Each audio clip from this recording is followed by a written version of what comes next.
Hi everyone, welcome to Cheltenham Chat, episode 10. And sadly, an absolute farm in the racing to talk about this week for Cheltenham. Cheltenham Chat is just about Cheltenham. It's about trying to make some money out of the Cheltenham Festival. Now, my bets, I analyse them a lot, and while there's no racing, we'll talk about what I've tried to do in the videos, and it's always about trying to make a little bit of money out of the Cheltenham Festival, and if we can make decent profits, then all well and good. But trying not to lose our money is the primary objective. And I do analyze results, look at them a lot, and when I look at them, I look at the anti-post bets, and I just think, apart from Honeysuckle winning the Mayor's Hurdle at 5-1, the anti-post bets have been poor. That led me last season to not putting any anti-post bets out at all.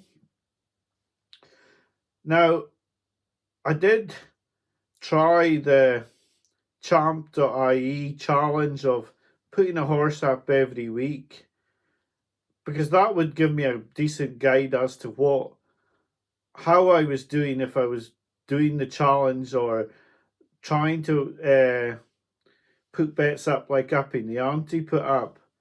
My performance was extremely poor in that.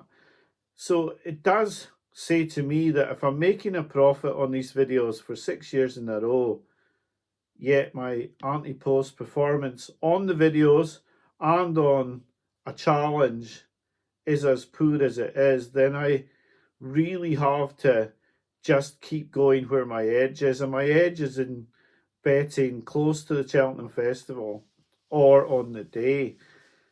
So with that in mind, I don't know why I'm not heeding that in my own personal betting, because this week we found out that Halka de Chaber is also out of the festival. Now, that out of 5 bets that I've personally put off for Cheltenham is the second one that's not going to make the race.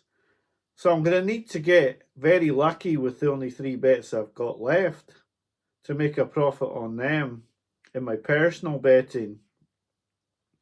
For the videos, though, it will be bets closer to the time or non-runner, no bet. Now, people are asking me about horses I like, and I'll get on to them. Just a couple of those. I can't go on about all the ones, or I'll be here all day, but I'll get on to a couple of those in a minute. But before we talk about that, we need to talk about non-runner, no bet being available. Now, people would say, well, yeah, you can go in non-runner, no bet. Now, we got our fingers burned a little bit 2 years ago with a non-runner, no bet horse. Now, I put the horse up at 14-1, and I did get my money on at 14-1, non-runner, no bet on the nice guy. But, he was only 12s and 10s in places when we put him up. Now, if you look at the fact that the horse went off at 18-1 after Paul Townend didn't pick him as the stable number 1. Now, someone put that horse off at 10s. They've lost 8 points on SP there, and I recommended a bet £25. Now, you lost 8 points on the SP there, you've lost £200 out your return. So, you can't be sure that even betting non-runner, no bet, all right, you're definitely going to get a run for your money, but if you're getting half the price, it's not really solving the solution at all. So, yeah, we need to be very careful at a time when Cheltenham bets can get the better of you at the moment. Like, there's not a lot of racing.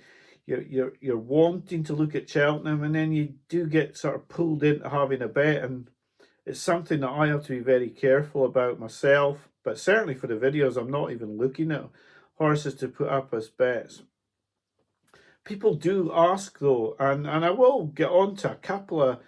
Well, I'll get on to one race that I'm looking to maybe follow the form from. And also then I'll talk about one Cheltenham race that I have thought about having a bet in. And I'll just quickly go through those, and then we'll make the video short today. So the race where I feel like could produce a bit of an edge is a race that I talked about last week with Monty Star beating 3 Card Bragg. Now, before the race, 3 Card Bragg was the 6-1 favourite for the National Hunt Chase. He was pushed out to 16-1 after that race. And I did think that that was a bit excessive, really, because I like Monty Star. I think he's a very good horse. And it could be that the bookies have got a bit overexcited and overreacted a little bit to his defeat, because if Monty Star's as good as I think, then 16-1 for the National Hunt Chase from a yard like Elliott's could be a decent price. Now he is a bit of a twicer, and he's a bit of a dodge pot, 3 Card Bragg. He doesn't win very much, but he's got some really good form with good horses as well. And 16-1 for the National Hunt Chase coming from a yard like Elliott's, he's no forlorn hope. You know, he was into 6-1 after that defeat first time out, when he was second. And being second to Monty Star, his form's really not that bad. And with that in mind, I like Monty Star for the Brown Advisory, and I wouldn't think he would go for the National Hunt Chase. Now, it seems like the world and his wife fancies Fact to File. And yeah, I do understand why Fact to File would be popular, but he's not even favourite for the race against his own stablemate, Grange Clare West. So I'd rather go with the 20-1 Monty Star, if I'm honest. It's just the only thing keeping me away from a bet is my record of picking anti-post non-runners is pretty bad. And I'm certainly not putting them up for the videos. But if you ask me personally, I would think that the price of... I mean, I am taking the Formula 1 race literally here and thinking that Monty Star at 20-1 for the Brown Advisory, and 3 Card Bragg at 16-1 for the National Hunt Chase is possibly two bets I would look at. The other race I have looked at, non-runner, no bet to bet, is in the Mayor's Novice, and I would look at Only by Night. I was thinking about a bet for her, and at 14-1 non-runner, no bet, she's not a bad bet, and I would have probably put her up with, you know, the proviso that Brighter Days Ahead and Dysart Enos are both good horses. But the fact that this Jade de Grugy has come into the reckoning, now I was really impressed with her. Now that's a third danger, but I think, in all honesty, I think this horse could be a bigger danger than the front two in the market, and it really puts me off a bit. And I like the two that are the bigger odds, Jade de Grugy at 8-1 non-runner, no bet, and Only by Night at 14-1. I would rather back those two than back the front two in the market at 7-2, and just hope that I can get the upset. So that's just a little bit of my thinking about some of the races and how I'm looking at them. And I have thought long and hard about just doing a short video with my thoughts on each race.